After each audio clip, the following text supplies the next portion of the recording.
Hello বন্ধুরা, কেমন আছো? আজকে আমরা দি অ্যাপথকেরি ডায়েরিজের সিজন 2 এর এপিসোড নাম্বার 4 কভার করব। এর আগের 3টা এপিসোড যারা দেখেনি, লিংক ডিসক্রিপশন বক্সে দেয়া আছে। তাহলে শুরু করা যাক। এই এপিসোডটির নাম হলো মিরর। এপিসোডের শুরুতে আমরা দেখি যে রাজপ্রাসাদে আসা বিদেশি অতিথিরা সম্রাট এবং উচ্চপদস্থ উপপত্নীদের উপহার হিসেবে দামি এবং চমৎকার কারুকাজ করা আয়না দিয়ে গেছে।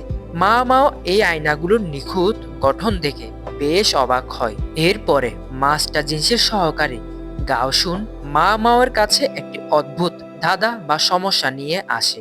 গল্পটি ছিল এমন যে একজন ধনী ব্যক্তির দুই সুন্দরীর যমজ মেয়ে আছে, যাদের ঘরের বাইরে যাওয়া সম্পূর্ণ নিষেধ ছিল। কিন্তু কড়া পাহারার মধ্যেও ছোট বোনটি গর্ভবতী হয়ে পড়ে। বড় বোন দাবি করে যে এটি কোনো এক জাদুকরের কাজ।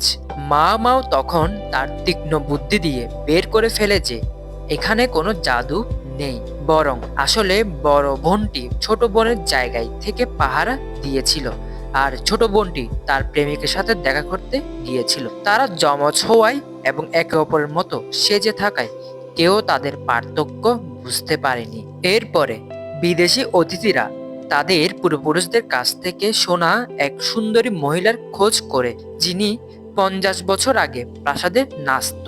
তাদের বর্ণনা মতে সেই নারী দেখতে অসম্ভব সুন্দরী ছিল এবং তার চোখের জল মুক্তার মতো ঝরত। মাস্টার জিনসি এবং মাও তদন্ত করে জানতে পারে যে সেই সুন্দরী নারীটি আর কেউ নয়, বরং তিনি আসলে বর্তমানে ভার্ডিগিস হাউসে বৃদ্ধা মালকিন। যৌবনে তিনি এতটাই সুন্দরী এবং লম্বা ছিল যে মানুষ তাকে দেবী মনে করত। এরপরে অতিথিদের সে চন্দ্রদেবীর মতো কাউকে দেখানোর জন্য, অর্থাৎ ওই পুরনো গ্র্যানিকে দেখানোর জন্য মাস্টার জিনসিকে তারা সকলে মিলে নারী সাজিয়ে দেয়। মা মাস্টার জিনসিকে এমন ভাবে সাজায় যে তাকে দেখলে সত্যি অপার্থিব কোনো দেবী মনে হয়। যখন অতিথিরা গাড়িতে করে যাচ্ছিল, তখন দূর থেকেই মাস্টার জিনসির এই রূপ দেখে তারা মন্ত্রমুগ্ধ হয়ে পড়ে। মাও জানতে পারে যে বর্তমানে এমন রূপবতী এবং লম্বা নারী পাওয়া অসম্ভব, যার কারণে মাও এবং অন্যরা মিলে মাস্টার জিনসির সৌন্দর্যকেই কাজে লাগিয়ে দেয়। বন্ধুরা, এমনিতেও তো আমাদের মাস্টার জিনসি দেখতে আসলেই অনেক সুন্দর, তাই না?